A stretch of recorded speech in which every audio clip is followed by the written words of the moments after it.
खरं तर निवडणुका जवळ आल्या की आपल्या देशात धार्मिक राजकारणाचं पीक अगदी जोमदार येतं. समाजात तेढ निर्माण करणाऱ्या वक्तव्यांची तर अक्षरशः लाट येते. त्यामुळे नेते धार्मिक मुद्द्यावर बोलू लागले की समजून जायचं निवडणुका जवळ आल्यात. जसं पाऊस येण्याआधी पावसात चाहूल देतो. एकीकडे विरोधकांकडून मतचोरीच्या आरोपावरून सत्ताधाऱ्यांना खिंडीत गाठण्याचा प्रयत्न सुरू आहे, तर दुसरीकडे त्याला उत्तर म्हणून सत्ताधाऱ्यांनी आता विरोधकांवर वोट जिहादचा प्रत्यारोप केला. मंत्री आशिष शेलार यांनी या वादाला तोंड फोडलं. त्याला मनसेनं जशास तसं उत्तर दिलं. दुबार मतदार ते वोट जिहाद. देशपांडे आणि शेलारांमध्ये जुंपली. दुबार मतदार केवळ हिंदू आणि दलित आणि मराठी ज्याला दिसत आहेत. मुस्लिम दुबार मतदारांवर हे तोंड उघडायला तयार नाहीत.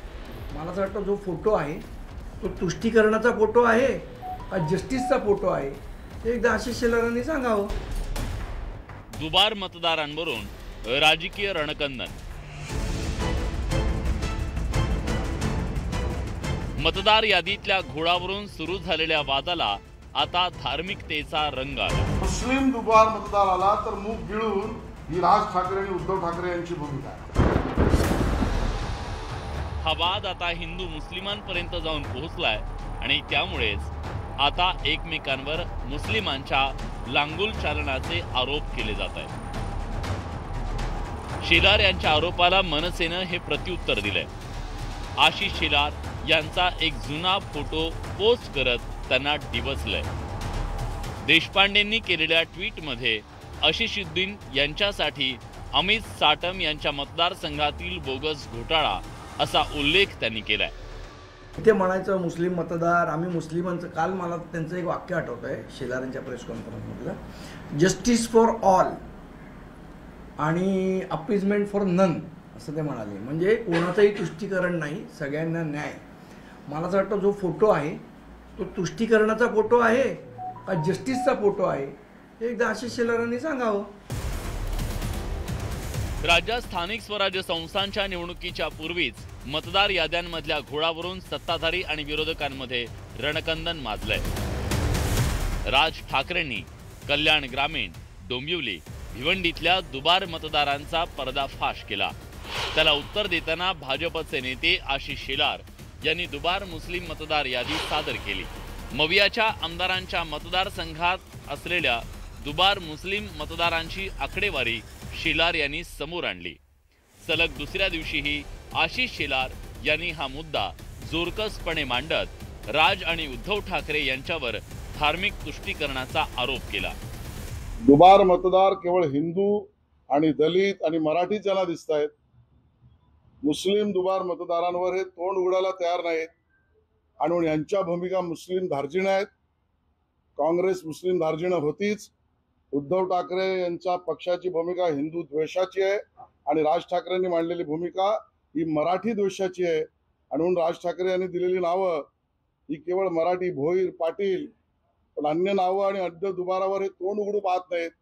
आणि त्यामुळे जाती जाती धर्माधर्मात वितुष्ट तुझाभाव वेगळी मांडणी आणि म्हणून यांचं कथानक आता डिस्ट्रॉय झालंय. दुबार मतदार हा दुबार मतदार असतो, बोगस मतदार हा बोगस मतदार असतो.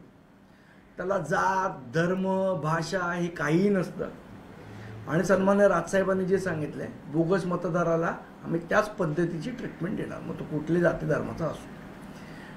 पण जाणीवपूर्वक याच्यात हिंदू, मुस्लिम, शीख, इसाई करायचं हे भाजपचं नॅरेटिव्ह पसरवण्याचं साधन आहे. मला असं वाटतं ते या ट्विटमधनं आम्ही उघडं केलं आहे की किती खोटारडे आणि दुतोंडी हे भाजपचे नेते आहेत.